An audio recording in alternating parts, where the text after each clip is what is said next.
Last video में हमने बात की थी वीडियो 4 में ज़ीरो या फिर नल मैट्रिक्स के बारे में।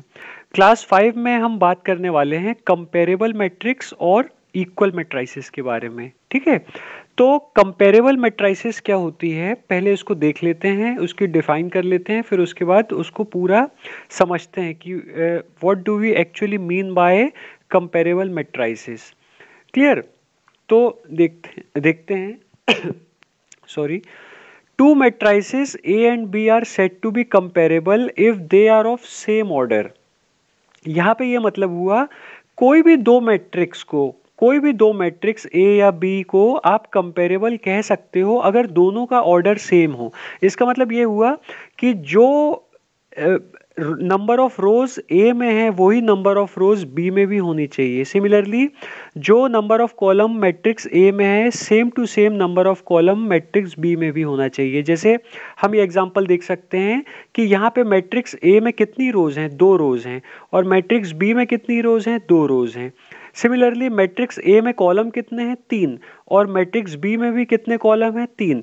इसका मतलब ये हुआ कि ये दोनों मैट्रिक्स को हम क्या बोल सकते हैं, कंपेरेबल मैट्रिक्स बोल सकते हैं। क्लियर? हम जनरली मैट्रिक्स में ऑर्डर जो है वो यहाँ पे लिखते हैं। ओके, तो यहाँ पे हम ये देख सकते हैं कि इसमें रो कितनी है, 2, और कॉलम कितने हैं, 3, तो ये 2/3 की मैट्रिक्स है। सिमिलरली मैट्रिक्स बी की भी अगर हम बात करें तो ये भी 2/3 की मैट्रिक्स है, इसमें रो 2 हैं और कॉलम कितने हैं, 3 हैं। तो ऐसी मैट्रिक्स जो है वो क्या बोला जाता है, उनको कंपेरेबल मैट्रिक्स। कंपेरेबल मैट्रिक्स का मतलब क्या हुआ, उनको हम कंपेयर कर सकते हैं, उनकी आपस में तुलना कर सकते हैं।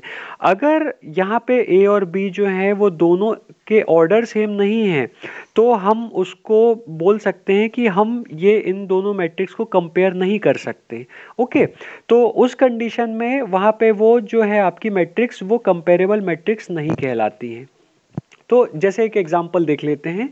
अगर मैं एक एग्जांपल की बात करूं, मान लीजिए कि एक मैट्रिक्स ए है, उसमें 2 3 4 7 है, सपोज कीजिए। ओके, तो यहाँ पे ये जो मैट्रिक्स है इसका ऑर्डर क्या है, 2/2, क्योंकि यहाँ पे 2 रो हैं और 2 कॉलम है। या तो आप इसको ऐसा भी लिख सकते हैं कि ये जो मैट्रिक्स है ये ऑर्डर 2 की मैट्रिक्स है। सिर्फ अगर 2 भी लिख देंगे तो भी कोई प्रॉब्लम नहीं है। अब यहाँ पे अगर मान लीजिए मैट्रिक्स बी मैंने एक ऐसा लिया, 2 3 1 4 -1 0। अब यहाँ पे आप देख सकते हैं कि इस कंडीशन में इस आपके मैट्रिक्स बी में ऑर्डर क्या हुआ, 2 रो हैं और 3 कॉलम है, तो इसका 2/3 हुआ ऑर्डर। तो हम ये देख सकते हैं कि ए और बी की रोज तो सेम है लेकिन दोनों के कॉलम क्या हैं, अलग अलग हैं। मतलब number of rows in A and B क्या हैं, बोथ आर सेम, पर जो कॉलम है कॉलम डिफरेंट है, कॉलम के नंबर भी क्या होने चाहिए थे, सेम होने चाहिए थे। इसी कारण से ये दोनों मैट्रिक्स को हम कंपेरेबल मैट्रिक्स नहीं बोलते हैं। ओके, तो हमें ये चीज ध्यान में रखनी है कि जो number of rows and columns matrix A में है same to same number of rows और कॉलम जो है वो मैट्रिक्स बी में भी होने चाहिए, तभी वो मैट्रिक्स जो है वो क्या कहलाती है, आपकी कंपेरेबल मैट्रिसेस। ओके, यहाँ पे मैट्रिसेस क्यों लिखा है, क्योंकि एक से ज्यादा मैट्रिक्स की बात हो रही है ना, प्लूरल फॉर्म है, बहुवचन है, इसीलिए यहाँ पे हम इसको क्या बोलते थे, कंपेरेबल मैट्रिसेस।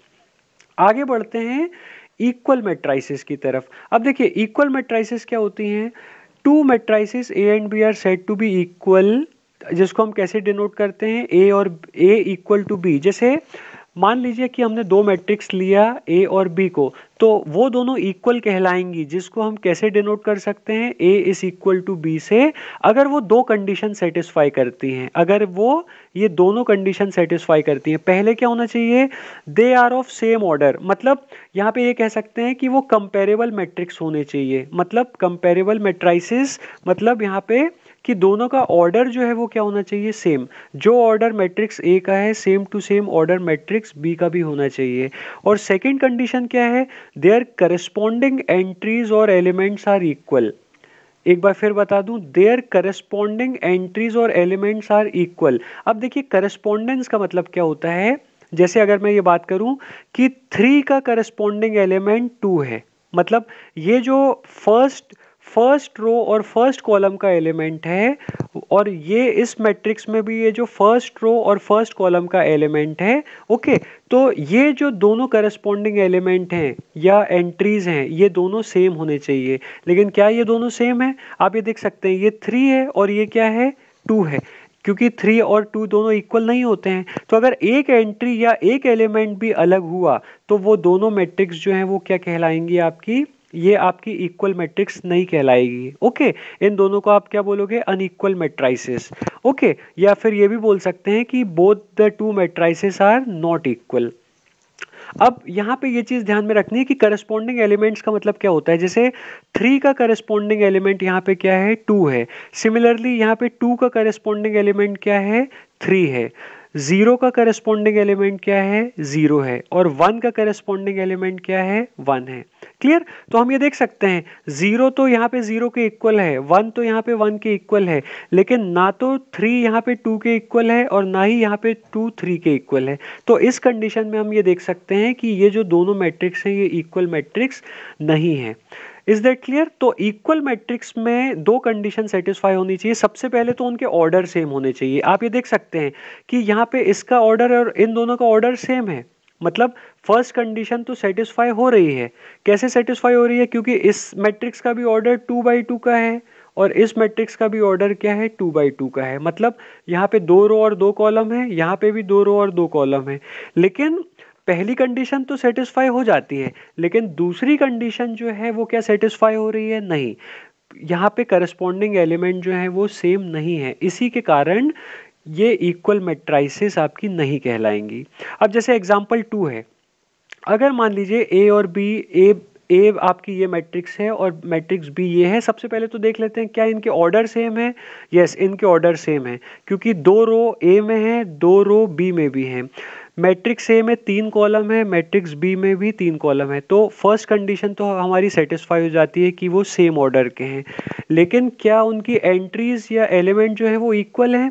तो अभी यहाँ पे हम देख सकते हैं कि यहाँ पे ये मैंने क्या लिखा है, ये देखिए 3 इक्वल टू ए। मतलब अगर a की वैल्यू 3 हुई यहाँ पे, अभी तो ये इक्वल नहीं है। अभी ये 3 इक्वल टू a है क्या, यहाँ पे नहीं है, तो अभी तो ये इक्वल नहीं है। सिमिलरली 5 इक्वल टू b नहीं है यहाँ पे। लेकिन अगर a और 3, मतलब a की अगर वैल्यू, a का मान अगर 3 के इक्वल होता है और b का मान या b की वैल्यू अगर 5 के इक्वल होती है, ओके, तो इस कंडीशन में हम इन दोनों मैट्रिक्स को इक्वल बोल सकते हैं। क्यों बोल सकते हैं इसको इक्वल? क्योंकि यहाँ पे देखिए, यहाँ पे अगर a की वैल्यू 3 हो गई तो यहाँ पे 7 का करस्पॉन्डिंग एलिमेंट 7 भी है। यहाँ पे b की वैल्यू अगर 5 हो गई, ओके, तो ये भी इक्वल हो जाएगा। सिमिलरली यहाँ पे देखिए एक और एलिमेंट आपको दिया हुआ है c। अगर c की वैल्यू 6 होती है तो मैंने यहाँ पे लिखा भी हुआ है कि then a is equal to b if a equals to 3, b equals to 5 and c equals to 6। मतलब अगर a की वैल्यू 3 होती है, b की वैल्यू 5 होती है और c की वैल्यू अगर 6 होती है, तो आप इस मैट्रिक्स को क्या बोल सकते हो कि ये मैट्रिक्स इक्वल है। क्योंकि उस कंडीशन में हर करस्पॉन्डिंग एलिमेंट सेम हो जाएगा। क्योंकि अगर a की वैल्यू 3 हुई तो वो सेम हो जाएगा। 7 का करस्पॉन्डिंग एलिमेंट यहाँ पे भी 7 है। b की अगर वैल्यू 5 हुई तो यहाँ पे उस कंडीशन में ये एलिमेंट भी सेम हो जाएगा। सिमिलरली ये देख सकते हैं 2 का करस्पॉन्डिंग एलिमेंट यहाँ पे 2 है, 9 का करस्पॉन्डिंग एलिमेंट यहाँ पे 9 है, और यहाँ पे अगर c की वैल्यू 6 हुई तो ये जो मैट्रिक्स है ये आपकी a और b ये दोनों क्या हो जाएंगी, equal matrix. Is that clear? I hope आपको ये चीज़ क्लियर हो गई होगी कि इक्वल मैट्राइसेस क्या होती हैं। तो इस वीडियो में हमने देखा है कि कंपैरेबल मैट्राइसेस क्या होती हैं और इक्वल मैट्राइसेस क्या होती हैं। नेक्स्ट वीडियो में हम बात करेंगे डायगोनल मैट्रिक्स के बारे में। Thank you.